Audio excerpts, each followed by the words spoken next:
I'd now, as moderator, like to call on our panelists for this session.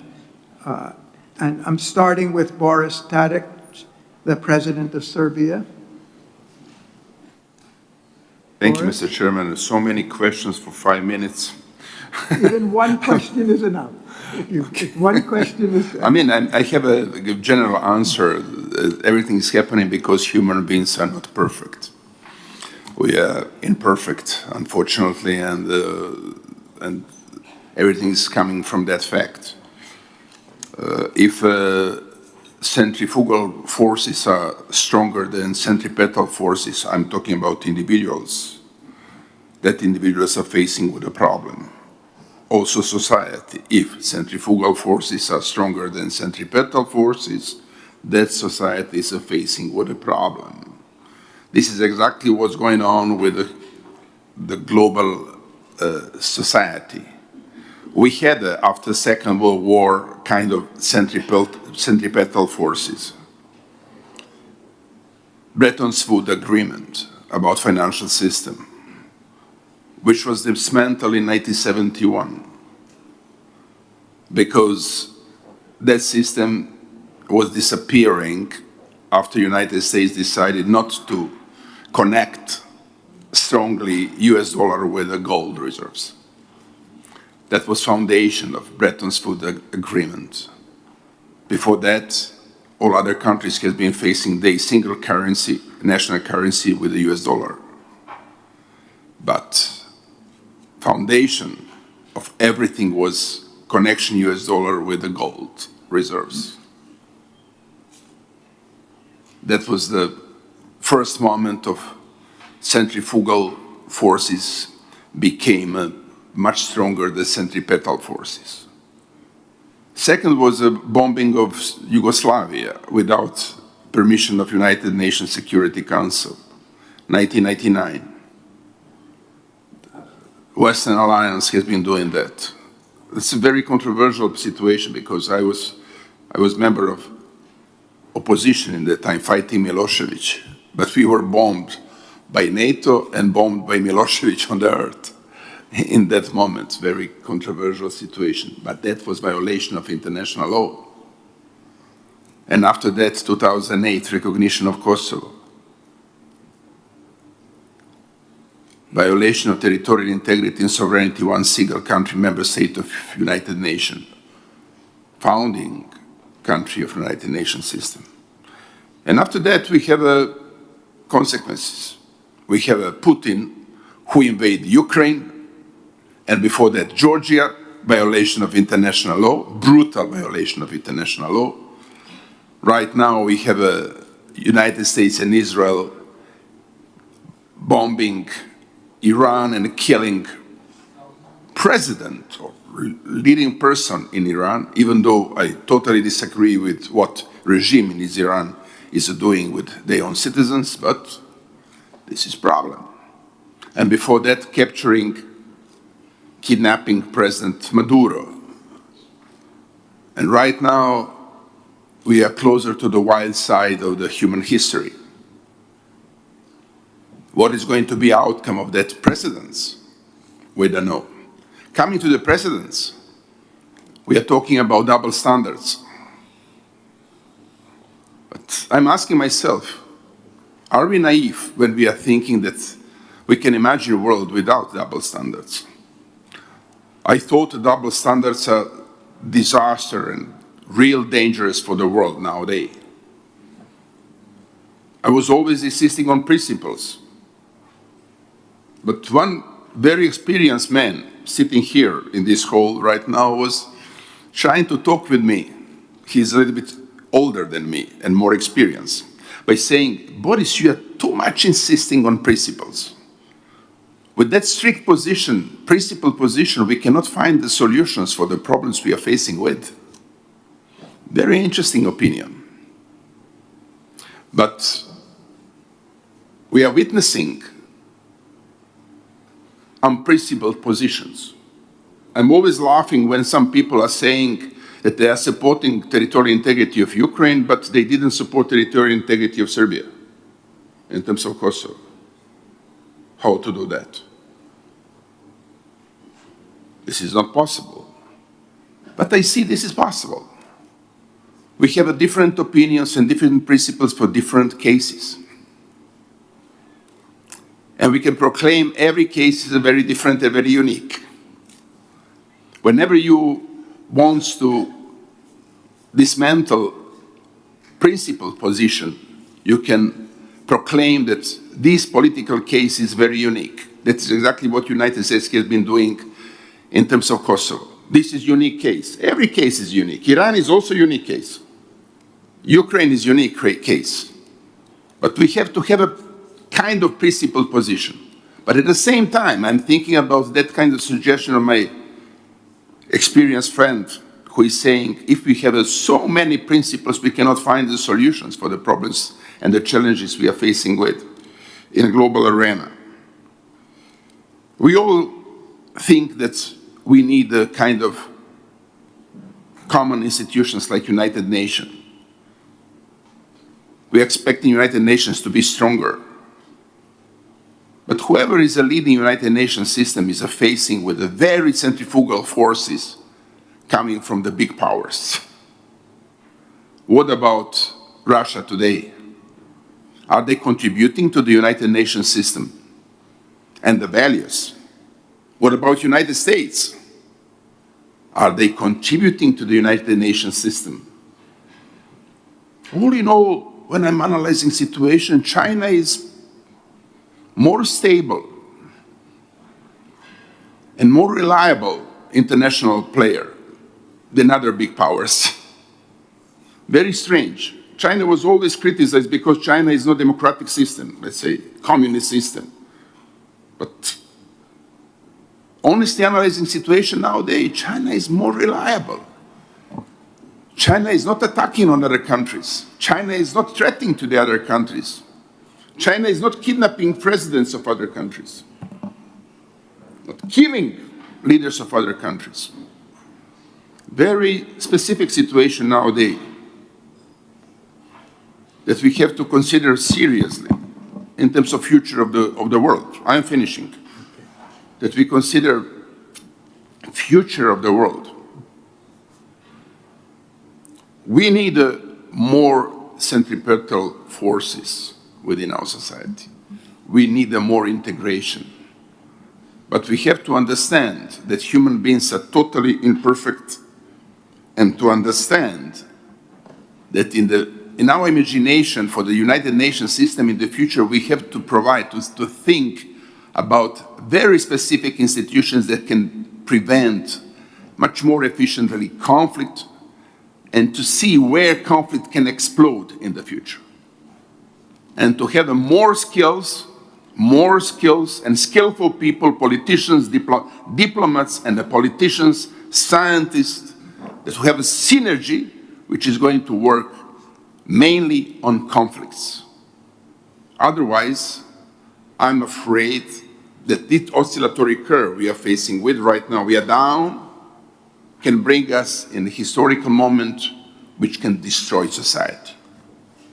We are talking about Third World War, possibly extremely destructive nuclear war. We are able to destroy human society. Unfortunately, we have to remind ourselves about that. Thank you.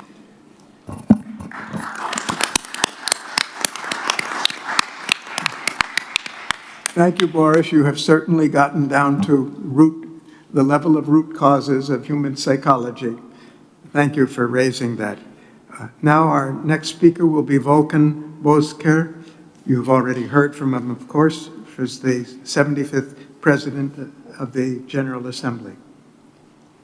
Thank you very much.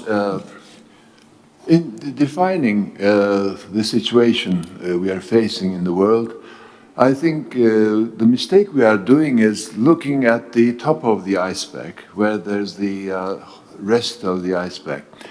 And this is causing wrong evaluations and wrong policy directions. I remember the Titanic, for example.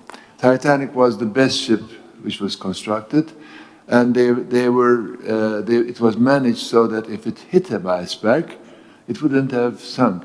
But the planning was for 3 compartments to be damaged, but because 4 compartments was damaged, the whole ship was down. And I also remember the tsunami in Thailand, when there was a tourist taking photograph of the waves coming, and nobody saw the tourist again. So in some occasions, we are not aware of the danger coming, and we're not planning as much as we should have. So the problem here is, I will go back, of course, to my previous speeches. I spoke in many panels, perhaps it will be a repetition, but the blame game today is, because there's no points to be blamed, is the United Nations. We say, okay, because of you, we are facing this. But if we look at history and the creation of the United Nations, it was the Yalta Conference when Germany and Japan were still fighting, and then it was decided there, United Nations was created, and in Potsdam, Germany was out, Japan was still fighting, and the nuclear bomb was tested. So United Nations was there, IMF, World Bank, everything was there. The reference currency dollar was there. But what kept the world without a third world war was not the United Nations, NATO, EU, whatever, but it was a nuclear balance. Because everybody saw how horrible it was that no country wanted to go into a war where there will be a danger of using the nuclear weapons. So this brought us until here. But now it's not enough. There are new things happening. We faced COVID. COVID was almost killing all the world. And we were not prepared for such a situation. We came out luckily without the least damage it could have happened.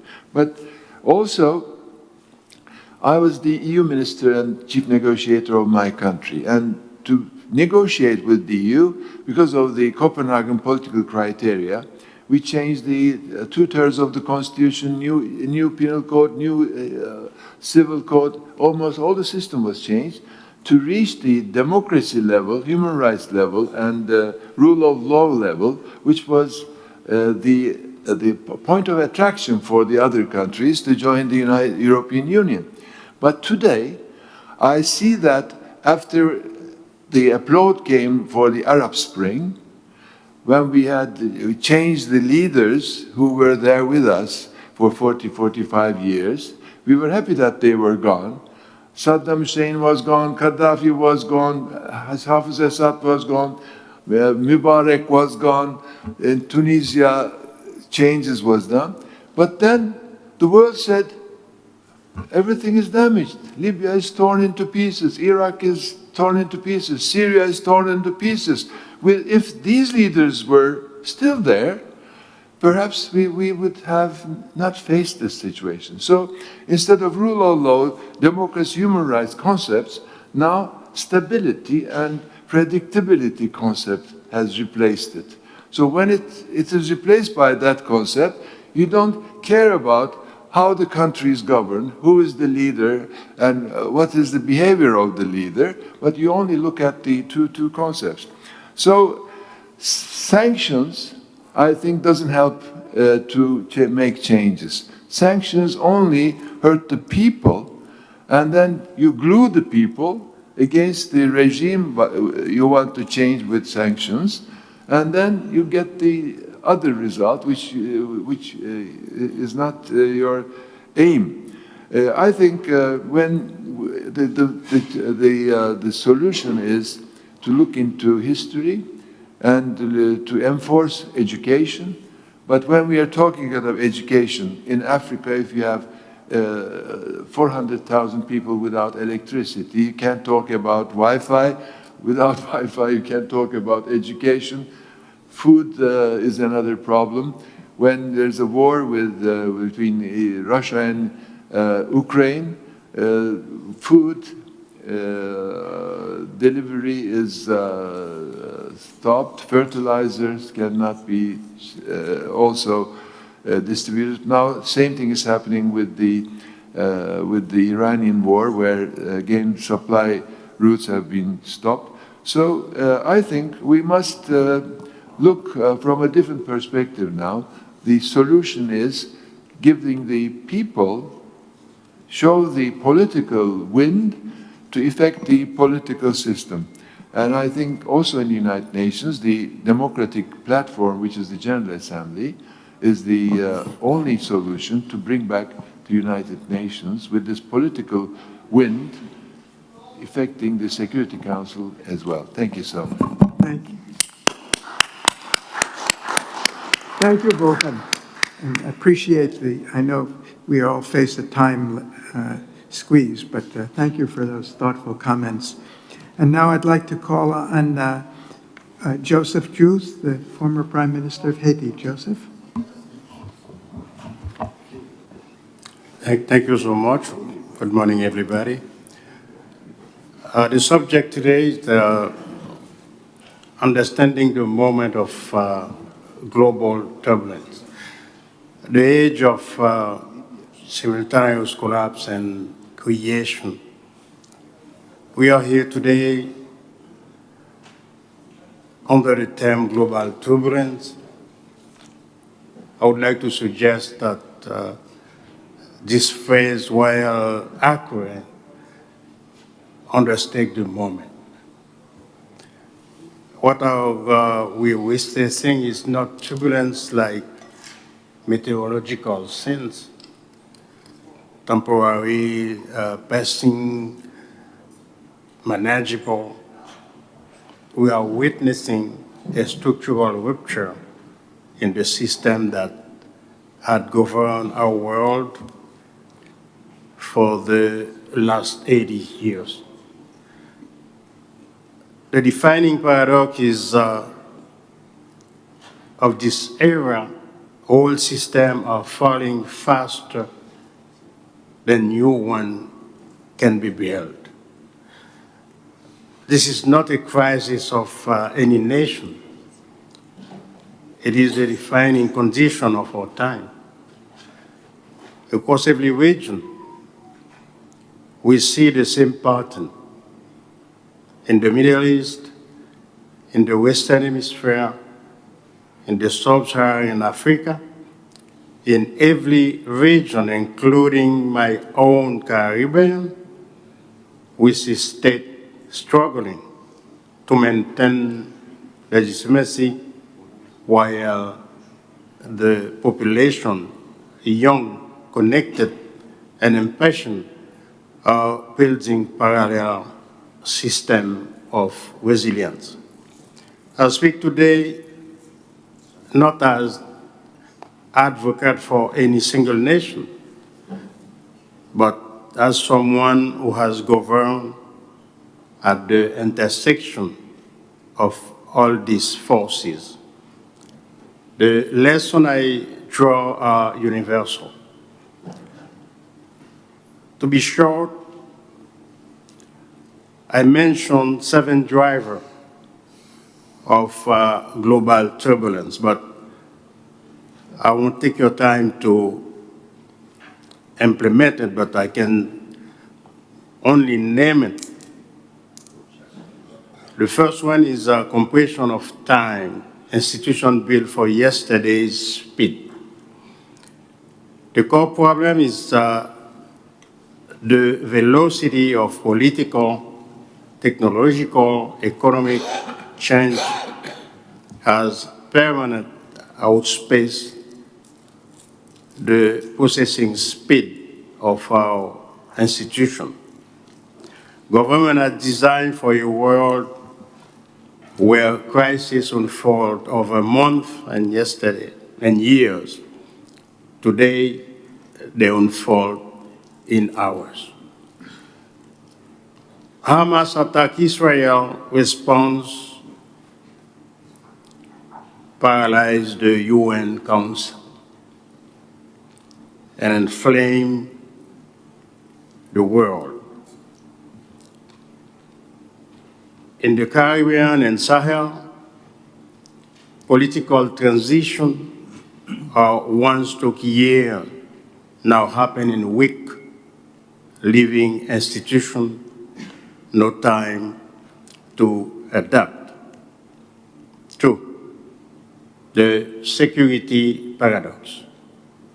Sovereignty and interdependent world, the gravest threat to national security, terrorism, narcotic trafficking, cyber warfare, climate-driven instability are transnational by nature.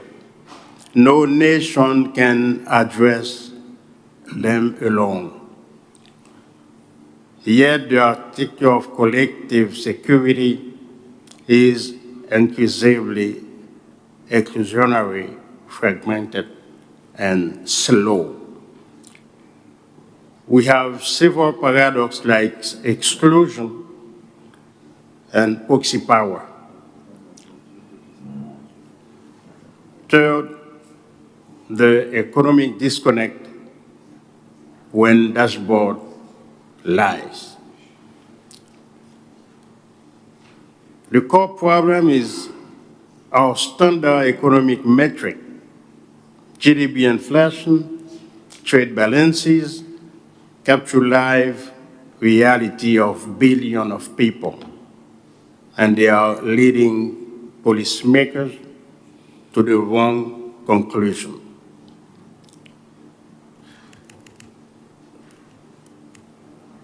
My 5 minutes look like over, but I think in the discussion we will be able to answer more questions. Thank you.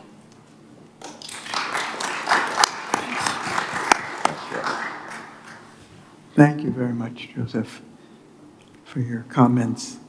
We still have 3 speakers in this session. We started late, so we'll be a little late in finishing the session. But Frank O'Donnell, who you all know, please take off. Thank you very much. First, I will just very briefly begin by thanking Nizami Ganjavi International Center and the World Academy of Art and Science. I started coming to the Global Baku Forum in 2015. I've been, I think, almost every year since.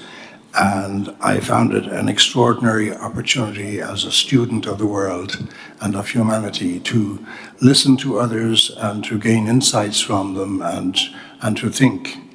And I wrote a little book about it, which was shared at the Interaction Council in Valletta. It was called Desperate Hope. Survival Pathways for Human Civilization. It brought me to realize, based on everything we've been saying for the better part of a decade plus here in Baku, that we have one civilization in this world. We have many cultures, but we have one, for the first time, truly globalized civilization. And this is the result not only of the creation of the United Nations, but very especially of the digital revolution and the way in which media and the news and communications travel rapidly across the world. And as Prime Minister Juthe has said, it is something which is here to stay. It is a causal factor in the global turbulence. But this turbulence is also dynamism, from which we can yield fruits that bring us forward to the future. Now, you will forgive my mental plasticity of being unable to see clearly the obvious conclusions from so many debates, because I keep thinking of these things. But I also remember being myself a child of the United Nations, having spent some of my childhood in the Middle East, in Jerusalem and Palestine and Israel. I have seen war begin there. In fact, my father's replacement as a UN peacekeeper was killed in the Golan Heights in 1967, and I joined the UN for 32 years. So it's very much in my DNA. But I remember from my early years in the UN in the 1970s, Ronald Reagan and Margaret Thatcher, who were admired in many quarters, but in my memory were also responsible for a major attack on the United Nations and the credibility of the institution. In essence, they started a process which for the past 50 years has led to repeated loss of confidence in the United Nations, for various good reasons sometimes, but also for bad reasons. And the financial crises which we are facing go back 50 years. I remember a financial crisis when I landed in the ground in Sudan in 1970s, and there were others that came since. And I am of the belief that we don't need to be trying to do more with less and less and less and less, but we need to have a vision, as Tatiana Valavaya said, which allows us to empower the system more and empower the instruments of international creation and construction that we have been building to be more effective and to enable more enforcement of their norms and standards. Now, basically, I have, of course, prepared a number of points, and I hope that my mobile phone will put them together. But as is typical of our technology, these things scupper you towards the end of the day. The survival of our first planetary civilization hinges on preserving the universal values that are enshrined in the Charter, the Universal Declaration of Human Rights, and all of the things that have tried to move from the idealism of the Charter to the implementation. So we're talking about the targets, we're talking about, for the first time, the Millennium Declaration, which was the first unanimous expression of these things, to the Agenda 2030 and the Sustainable Development Goals, and on to the Back to the Future. We must preserve this, keep it, while addressing the structural deficiencies in global governance. And I would say that we talked about the middle corridor in terms of energy in Azerbaijan. We need more such connectivity, not just to depend on one route, but multiple routes. And this question of maximizing connectivity into a fabric of resilience is the thing that will help us heal when the holes are blown and the threads are unraveled by things like the war in Iraq. Let us also consider ourselves to be pre-truth and not post-truth.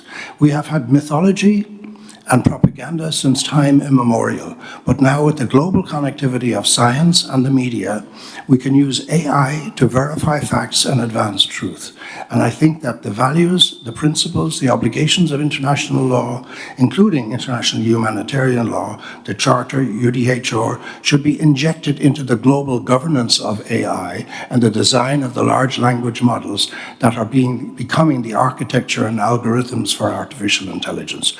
This will help us orient independent media towards authentic reporting and accurate analysis. A third point I want to make has to do with violence and conflict. Ending violence requires interruption and compassion, as Kailash Satyarthi has been explaining to us. Conflict and violence must be prevented and treated like epidemics, and I'm sure Tadros would probably agree to some extent with that were he here. Now, one of the people who's been very active in the peacemaking reflection group that I co-founded a few years ago is Dr. Garry who has just published a book, The End of Violence, Experiences in the USA, Latin America, Europe, and Africa on Political Violence, Mass Shootings, War, Community Violence, and Violence Against Women, showing how epidemic control strategies are reducing violence dramatically in several communities to zero and for others to record lows. And this has an awful lot to do with compassion and interruption. So I would commend this book to be read and this approach to be studied as an effective way to addressing conflict resolution. Next, I would say women's empowerment and equality represents the greatest and fastest path to civic emancipation, human rights, and social progress. We should not forget UN Security Council Resolution 1325, which had to specifically deal with the role of women in conflict prevention and in peace building. It is not enough to have women leaders. We need women's networks to bring about systemic change and global governance, as I tried to share with former Prime Minister of Finland, who was a member of the Council of Women World Leaders. The Council needs to be more active, and we need more women's groups involved in global governance as alternative pathways to deal with problems such as migration, humanitarian solutions for the dispossessed, and so on. Next, I would just simply say unity is strength. If you look at the history of activism by networks of former leaders, such as Nizami Ganjavi, the Club de Madrid, the Elders, the Interaction Council that I've been marginally involved in, we have not yet acted in unison It's good that there's a cooperation between the World Academy and Nizami Ganjavi. No amount of agreements, appeals, declarations had yet had a quantum effect to bring about a paradigmatic shift in multilateralism, let alone global order. Yet mass citizen appeals by Avaz and others have proven highly effective. So I would urge all of these networks of former leaders, come together to influence today's leaders, your successors in office. Come together, act together, work towards greater accountability, support the International Criminal Court, and act as a moral and legal conscience for the world. And on UN reform, multilateralism is not dead. This is my last point, really. But ailing, and we can fix it. The UN is not dead. It is weak, it can be strengthened. The core fix is at the level of the Security Council. We've had plenty of intergovernmental framework negotiations on this. I'm not going to come up with any new ideas about it. It just needs to get done. And we can do it partly if we have a general conference under Article 109, but we don't have to wait for that. Under Article 108 of the UN Charter, you can bring about such changes. Finally, we need a globalization of compassion and conscience, and that would be my basic point. Thank you. Thank you. Thank you, Frank. And for those of you who don't know it, Frank wrote a wonderful article for us, for our Cadmus Journal on this subject last year, and you need to hear more from him. We don't have the subscription addresses for many of you, but if we'll circulate a paper, and anyone who would like to receive complimentary copies of the journal on articles that might be relevant to you, we'll be happy to provide them to you. His article is really one that's worth reading. Thank you, Frank. Two more speakers still. I'd like to introduce Stefan Brunhuber. He's a member of the board of the Academy. He's a psychiatrist, a medical doctor, and an economist as well. Stefan, please. Well, I thought it's Janani first, but thank you. Oh, thank you, Garry. That's fine. Dear Excellencies, dear diplomats, dear experts, I just want to share a short comment from a psychiatrist.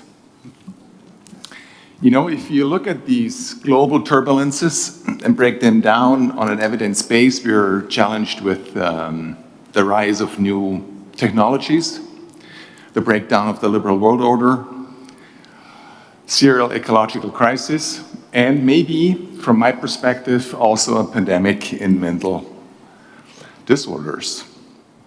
The question arises for me is, what is the advantage, what is the selection advantage of a human being facing these four challenges? You know what it is? It is the capacity that we're able to tell each other the right story. It is the narrative, the story, the mindset that determines us how to coordinate the billions of people around the planet. It's a story about God. It's a story about the money. It's a story about technology. Do we have the right story in our mind that is able to coordinate the billions of people around the planet facing these global turbulences? I think we don't. We don't tell each other the right story about the opportunities of technology Mariana is addressing. We are not telling each other the right stories about the financial structure required to address inequality, poverty, etc. Instead, we are rather nudging each other, like, come on, let's do it. It doesn't work. I'm a clinician in 35 years. People don't get nudged. People need new systems, incentives for systems change. Did we tell each other the right stories about CO2 load? You know, CO2 load is something for academics. You cannot smell it, you cannot touch it. You need a PhD to measure it. Is that the right story? I would like to be involved with all of you on coming up with the right story we need.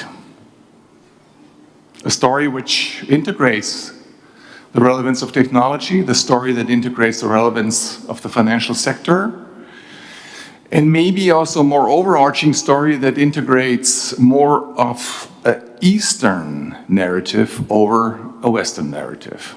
And I would leave it for that. Thank you, Garry.